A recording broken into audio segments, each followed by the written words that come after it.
The day I watched my own parents rob me blind was the day I stopped being their daughter. I was sitting in my car across the street. I had come home early. And there they were. My mother in her church blouse, my father in his Sunday shoes, carrying my furniture, my boxes, my life, out of my apartment. Like it was a weekend garage sale, loading it all into a U-Haul they had rented with money they didn't have for anything else but this. They didn't see me. And I made a decision right there, engine running, hands steady on the wheel. I was not going to cry. I was not going to confront them. I was not going to give them the satisfaction of knowing I had seen a single thing. I was going to let them finish, because what my parents didn't know was that one phone call from me was going to unravel everything they thought they had built. Hey, drop a comment right now and tell me where in the world you're watching from. And if you believe in karma, subscribe.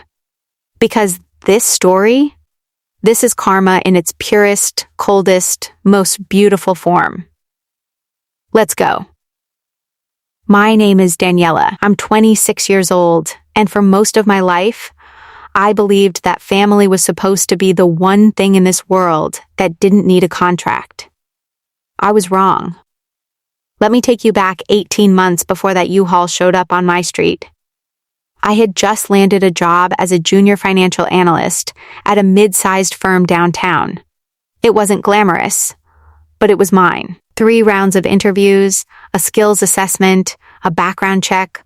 I earned every single cent of that offer letter.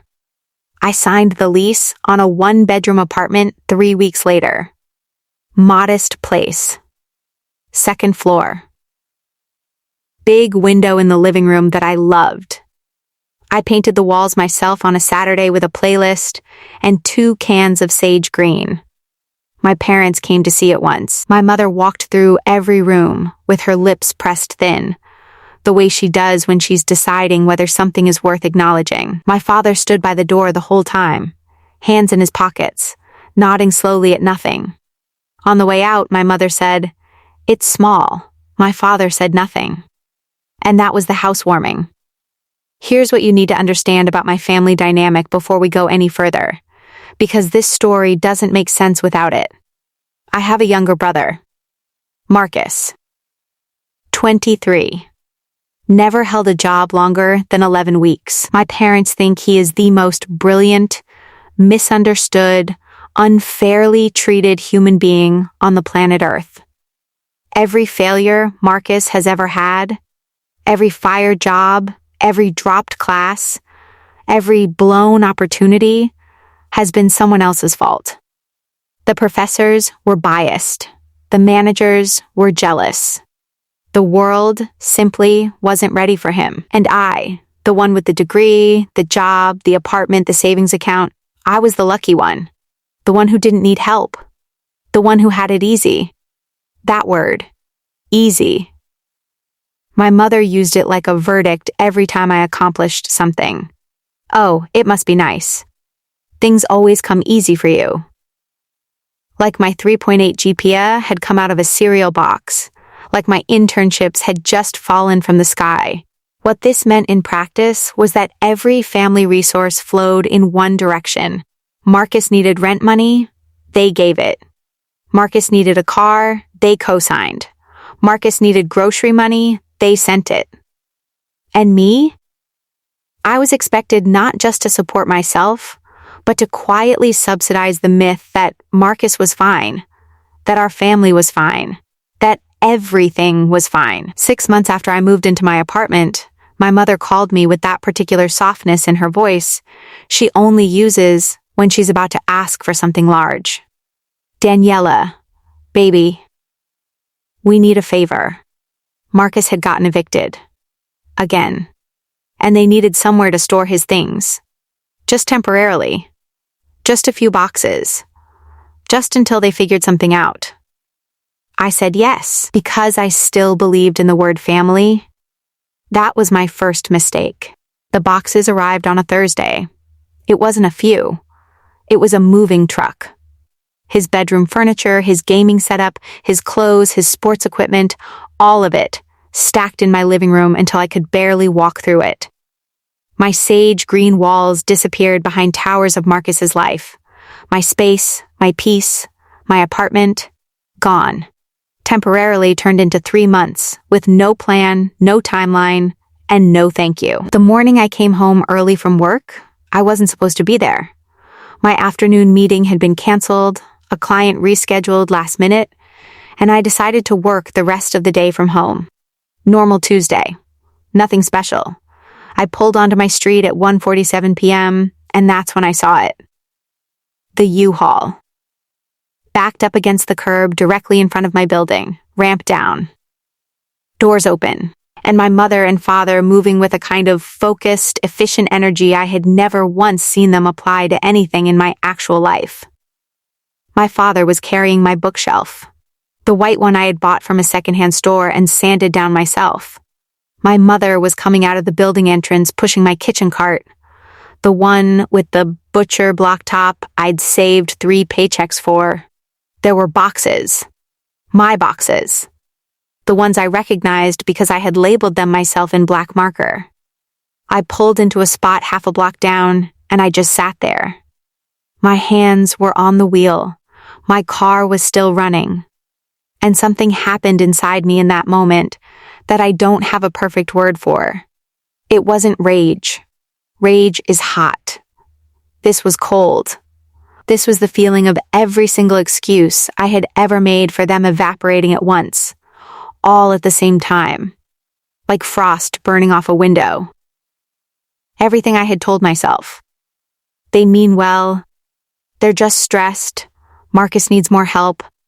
They love me, they just show it differently. Gone. In about 45 seconds, standing on a curb, watching them load my furniture into a rented truck. I did not get out of the car. I did not call them. I sat there until the truck was loaded, until my father pulled up the ramp, until my mother smoothed her blouse with both hands the way she does when she's satisfied with something. I watched them drive away. Then I drove around the block, parked in my actual spot, walked upstairs, and opened my apartment door. My living room was gutted. The couch, gone. The bookshelf, gone. The kitchen cart, gone. The rug I'd ordered online and waited 6 weeks for, gone. Even the small console table I kept by the door for my keys and mail, gone. But here's what they didn't take. My laptop. My external hard drive. My file folder in the closet. And my lease. I sat down on the floor because there was nothing left to sit on, and I opened my laptop. And I made the phone call. Not to my parents, not to Marcus. I called my landlord first, a retired woman named Carol, who had always been straightforward with me, and I told her exactly what had happened. She confirmed what I already knew. Only my name was on that lease. My parents had no legal right to enter that apartment without my explicit permission. And they certainly had no right to remove property from it. Then I called the non-emergency police line and filed a theft report. I listed every item.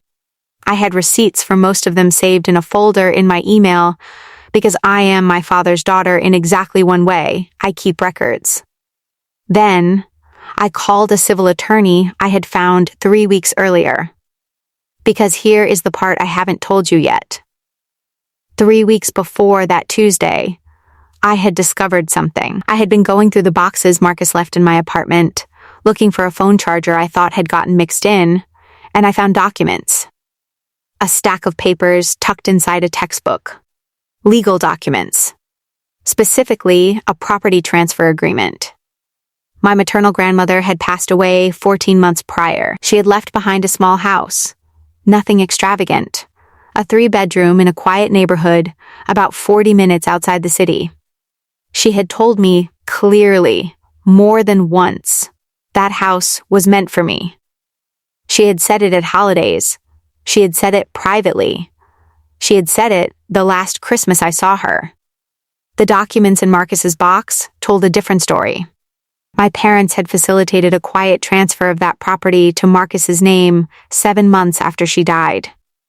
They had found a copy of an older, handwritten letter my grandmother had made before her formal will that was vague enough to be manipulated. They had used it to argue that she intended the house for Marcus. They had done this without telling me, without a single word. The civil attorney I called that Tuesday afternoon had already reviewed the documents. She had already told me we had a case. We had the formal will, which predated nothing but was specific. We had recorded conversations, because I record every difficult phone call I have, a habit I developed years ago for exactly no reason I could have articulated then, but that now felt like providence. We had a pattern of financial manipulation that my attorney described as textbook undue influence. The police report for the stolen furniture put the final piece in place. It established a pattern. It established intent. It gave us something concrete and recent to stand in front of a judge. The case took 4 months. My parents hired a lawyer. Marcus hired nothing. Because Marcus had nothing. They argued the house was always meant for him.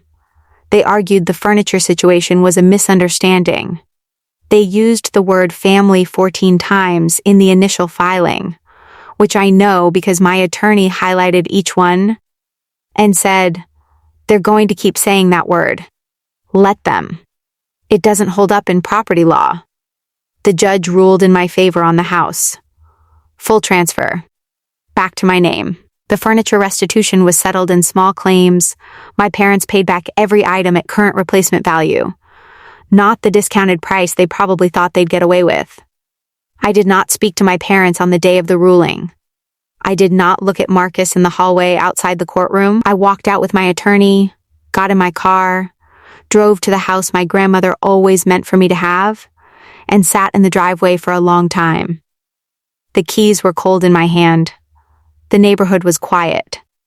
And I felt nothing dramatic, no triumphant music, no tears, no speech prepared for anyone.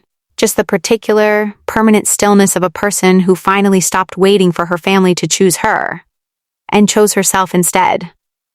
They thought taking my things would remind me of my place. What it actually did was show me exactly where I stood.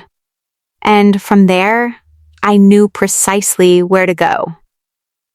If this story hit you, share it with someone who needs to hear it. And if you're still here at the end, you already know what kind of person you are. The kind that believes people should face what they've done. So do I. See you in the next one.